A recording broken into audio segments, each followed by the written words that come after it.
Janus Walus says he will kill Chris Hani again. Meaning the murderous Janus Walus is saying that he does not regret killing Chris Hani. You guys would have known or you've seen and read, right, that the killer Janus Walus, of course, was released, was it late last year? Then he was deported back to his country of birth, his native country, Poland. Janus Walus is the man who murdered Chris Hani on the 10th of April, 1993, nearly or almost bringing South Africa into a civil war. He was later, of course, through the courts and all of that, granted parole and all of that. Then he was then deported to Poland. So he's been giving interviews. He's been giving interviews and glowing about killing Chris Hani, another injustice that has been suffered by black people, right? Because here's a white murderer who killed a black leader who was fighting for freedom of liberating black people. He gets a parole. He's deported back to his country. Then he glowingly gives interviews to say that he does not regret killing Chris Hani, meaning he has no remorse that if the situation arose, he will do the same thing again. Greetings, guys. Welcome to the platform. Thank you for joining me. My name is Tebos Kosana, so stay with me as we go through this video, guys. Okay, so here's what Walus said, right? I'm not remorseful. This is one of the things that he said in the numerous interviews that he has been given, of course, to the media. He said, I am not remorseful, right? In a highly controversial interview, a key revelation was made that Walus showed no remorse for the assassination of Chris Hani, while his parole application letters had a scripted element of regret for the pain he caused the family. His public statements have shown a different side. His lack of remorse is the primary reason why so many black South Africans believe, right, he should have never been given, right, the parole. He should have been allowed to die and rot in prison because he has shown that he will repeat that action if given an opportunity. The rejection of apology. At his parole hearings, Walu's lawyer stated that he regretted his actions and acknowledged the wrongness of the apartheid.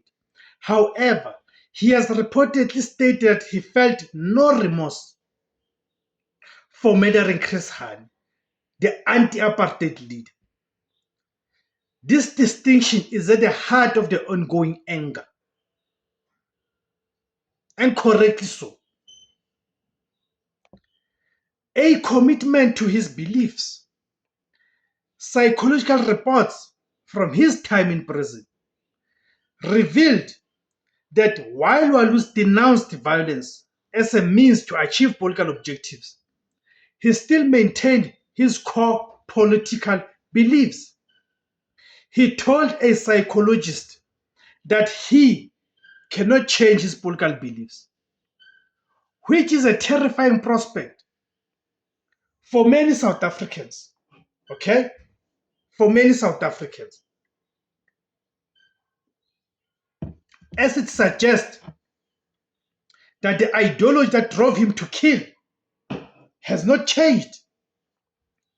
You see, meaning he sees nothing wrong. He sees nothing wrong with what he did. The context, apolitical and ideological crime. The murder of Chris Hani was not a random act of violence. It was a political assassination intended to plunge South Africa into a race war and scupper the negotiations to end apartheid. The justification at his Truth and Reconciliation Commission, the TRC, hearing, Walu stated that he killed Hani to stop communists and radicals from gaining power in this country. He saw Chris Hani as a legitimate military target and believed his actions were necessary to prevent a communist takeover. The hero status. Since his release, Walu has become a hero for some far-right extremists, particularly in his native Poland. This glorification of his actions and his racist ideology is seen by many as further proof that he has not been rehabilitated and that he still poses a threat. The public reaction, outrage, and a sense of betrayal. The public reaction to Walu's statement has been one of outrage and a profound sense of betrayal. The Hani's family's pain. Chris Hani's widow, Dimpho Hani, has been a consistent and vocal opponent of Walu's parole. She has argued that his remorse is insincere and that a man who has shown no remorse for his actions should not be free.